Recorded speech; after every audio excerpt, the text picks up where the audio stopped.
फिरौन कौन है? फिरौन सिर्फ एक शख्स का नाम नहीं है। मिस्र का जो भी बादशाह होता था उसका लक़ब फिरौन होता था। तकरीबन 18 या 19 फिरौन आए। जो भी बादशाह होता था उसका लक़ब था ये फिरौन। अक्सर लोग इसको नाम समझते हैं। अब जो मूसा अलैहिस्सलाम के ज़माने का फिरौन था वो बड़ा जरी था, उसे ताकत पर गुरूर भी था, घमंड भी था। ऐसा है कि तकरीबन 100 साल तक तो कभी उसको सर्दी बुखार भी नहीं आया, बीमार कभी नहीं हुआ। तो आदमी को जब कोई तकलीफ ना आए तो वो गुरूर में बढ़ जाता है और उसे ऐसा लगने लगता है कि मैं सबसे पावरफुल आदमी हूँ दुनिया का, मुझे कुछ हो नहीं सकता।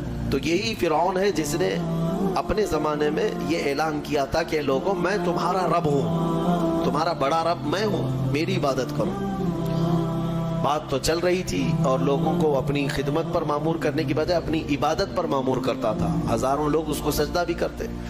एक दिन ऐसा हुआ कि फिरौन ने ख्वाब देखा, आसमान से एक तारा टूट कर उसकी गोद में गिरा या उसके महल पे गिरा और फिर आग लग गई उसके महल में। वो घबरा करके उठा, सुबह नुजूमियों को, काहिनों को बुलाया कि इस ख्वाब की कोई ताबीर सही सही बता दे।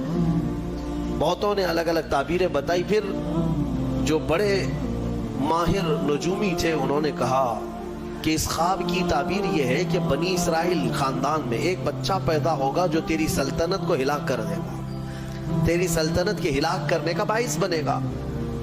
ख्वाब की ताबीर सुनने के बाद शाही फरमान जारी कर दिया उसने कि बनी इसराइल में आज के बाद जो भी लड़का पैदा होगा उसे मार दिया जाएगा, क्योंकि वो बच्चा कहीं सल्तनत की हिलाक करने वाला पैदा ना हो जाए। तो ये ऐलान के बाद बनी इसराइल खानदान में जो भी लड़का पैदा होता उसे मार दिया जाता, बेटों को ज़बह कर देता था और लड़कियों को जिंदा छोड़ देता था। एक साल के अंदर इन्होंने 12,000 बच्चों को ज़बह किया, पैदा होते ही कत्ल कर देते थे। लड़के को जिंदा रहने का हक नहीं था, सिर्फ डर था। ये वो ज़माना है जब मूसा अलैहिस्सलातु तस्लीम की भी विलादत नहीं हुई, विलादत से पहले इतने बच्चे मारे गए। फिर उसके दरबारियों ने उससे रिक्वेस्ट किया कि अगर ऐसे सब मार दिए जाएं तो आपकी खिदमत के लिए बच्चे कहां से मिलेंगे, जवान कौन होगा? तो एक साल छोड़ा जाता, एक साल मारा जाता। इत्तेफाक ऐसा कि जिस साल मारा जाने वाला था उसी साल मूसा अलैहिस्सलाम की पैदाइश हुई। उनकी माँ हमला थी और पैदा होने का वक्त जब करीब आया तो अल्लाह तबारक व तआला जिसे जहां चाहे बचाए, हाँ जिस अंदाज में चाहे वो अल्लाह ताला हिफाजत फरमाता है। तो मूसा अलैहिस्सलाम की माँ के दिल में अल्लाह ने बात इल्का की कि तहखाने में चली जाएं। वो तहखाने में गई, बच्चे की विलादत हुई, लड़का पैदा हुआ। अब वो घबरा गई कि ये साल मारे जाने वाला है और वो बनी इसराइल खानदान से थी कि मेरा बच्चा मारा जाएगा, कत्ल कर दिया जाएगा।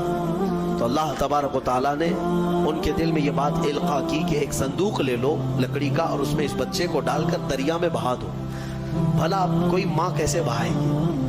लेकिन अल्लाह ताला फरमाता वरबतना अला क़ल्बिहा, हमने उनके दिल को मजबूत कर दिया था। जब अल्लाह ताला किसी के दिल को मजबूत करता है तो बड़े बड़े काम कर जाता है। उनकी माँ संदूक में रख करके बच्चे को एक दरिया के किनारे डाल देती हैं, बहा देती हैं और अपनी बड़ी बेटी को कहती हैं कि देखते रहना ये संदूक कहाँ जाता है। मूसा अलैहिस्सलाम की जो बड़ी बहन थी वो देखती हुई जा रही थी उस संदूक के पीछे। संदूक बहते बहते बहते एक बागीचे के किनारे लगा। वो बागीचा फिरौन का ही था और फिरौन की बीवी वहां पर टहलने के लिए शाम के वक्त आया करती थी। जब वो अपनी कनीजों के साथ वहां आई तफरी के लिए तो एक संदूक को अपने बगीचे के किनारे लगा हुआ देखा, उठाने के लिए कहा, उठाया गया तो निहायत ही खूबसूरत बच्चा। अल्लाह ताला नबियों को खूबसूरत ही दिया ही होता है। फिरौन के घर में कोई बच्चा नहीं था, औलाद नहीं थी। तो फिरौन की बीवी ने उठा लिया और कहा कि लाओ ये बड़ा खूबसूरत बच्चा है, हसीन बच्चा है, और अपने महल ले आई। फिरौन से कहा कि आज समंदर में, दरिया में बहता हुआ एक बच्चा किनारे पर आ लगा, मैंने उसको उठा लिया है। फिरौन ने कहा कहीं ये बच्चा तो नहीं जो मेरी सल्तनत को हिलाक करने का सबब बने। बीवी ने कहा ऐसा कैसे हो सकता है, वो तो बनी इसराइल खानदान में पैदा होगा, ये तो किसी दरिया से बहता हुआ आया है, पता नहीं कौन से मुल्क से आया, कहां से आया। तो बहरहाल उसकी बीवी ने यह कहा कि इसको मत मारो, ला तक़्तुलू असा अन यंफ़अना औ नत्तख़िज़हु वलदा, करीब है कि हम इससे फायदा उठाएंगे या इसको बेटा बना लेंगे। बीवी की बात पर राजी हो गया फिरौन, जो है बेगम की बात पर आ गया। اور اس کے بعد رکھ لیا بچے کو. عورت کے مشورے پر عمل کرتے ہوئے اس نے رکھ تو لیا بچے کو.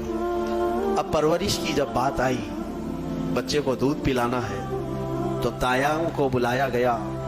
شاہی خاندان میں بچے کی پرورش ہو رہی ہے. بہت ساری عورتیں آئی, دودھ پلانے کی کوشش کرتی رہی. موسیٰ علیہ السلام کسی کا دودھ نہیں پکڑتے تھے. ان کی بہن وہیں کھڑی تھی. اس نے کہا کہ میں ایک دایا کو جانتی ہوں جس کا دودھ ہر بچہ پی لیتا ہے. اس سے کہا گیا کہ بلا لاؤ. وہ جا کر اپنی ماں کو بلا لائی, اپنی ماں کو لے آئی, اور ان کی ماں آئی, موسیٰ علیہ السلام کو اپنے سینے سے لگائی تو دودھ پینے لگ گئے. تو سب میں یہ بات مشہور ہو گئی کہ یہ یہاں کی مشہور دایا ہے, اور یہ خاندان کے اندر رہے گی, شاہی خاندان میں محل میں رہے گی, اور بچے کو پلانے کی اجرت بھی دی جائے گی, اجرت بھی دی جائے گی. فرعون کے گھر میں پرورش بھی, اور انہی کی ماں سے دودھ بھی پلانا, پھر پلس اس کی اجرت بھی دلانا. یہ شان ہے رب ذوالجلال کی.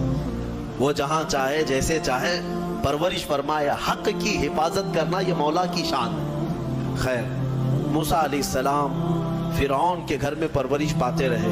جب آپ کی عمر 2 سال کے قریب کی ہوئی, فرعون اور اس کی بیوی بیٹھے ہوئے تھے.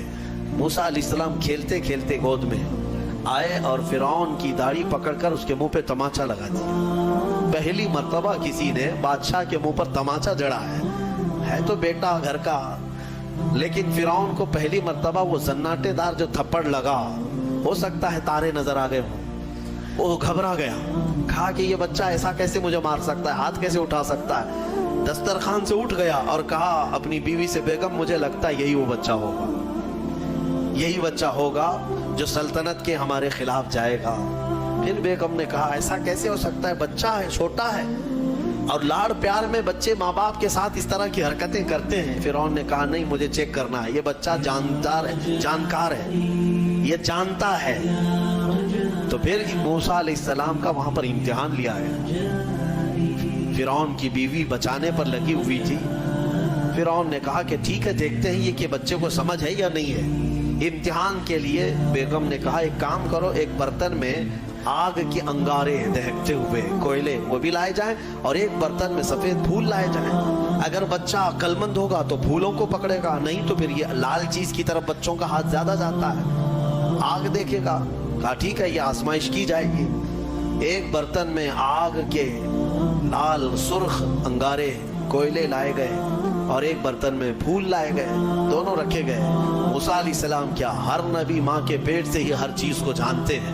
اللہ تعالیٰ انہیں علم بھی نوازا ہے. موسیٰ علیہ السلام کو بلایا گیا, 2 سال کی عمر ہے, کہ بچے ان دونوں میں سے کوئی چیز اٹھا لو, اٹھا لو. تو موسیٰ علیہ السلام کا ہاتھ پھولوں کے برتن کی طرف ہی بڑھنے لگا. یہ تو امتحان تھا. جبرائیل علیہ السلام اسی وقت نازل ہوئے اور آپ کا ہاتھ پکڑ کر کے آگ میں ڈالا. آگ میں سے ایک کوئلہ موسیٰ علیہ السلام اٹھائے اور اپنے منہ میں رکھ لیے, جس کی وجہ سے آپ کی زبان جل گئی, ہاتھ میں بھی آگ لگی. پھر فوراً ہٹایا گیا. فرعون کو وہ سیٹسفائیڈ ہو گیا کہ نہیں, یہ جانتا نہیں ہے, جانتا ہوتا تو آگ نہیں اٹھاتا. بہرحال موسیٰ علیہ السلام کو اس آگ کے کوئلے کے زبان پر رکھنے کی وجہ سے زندگی بھر اس کا اثر رہا, زبان میں زندگی بھر اثر رہا. پھر جوانی آئی موسیٰ علیہ السلام کی, اسی گھر میں پرورش پاتے ہوئے.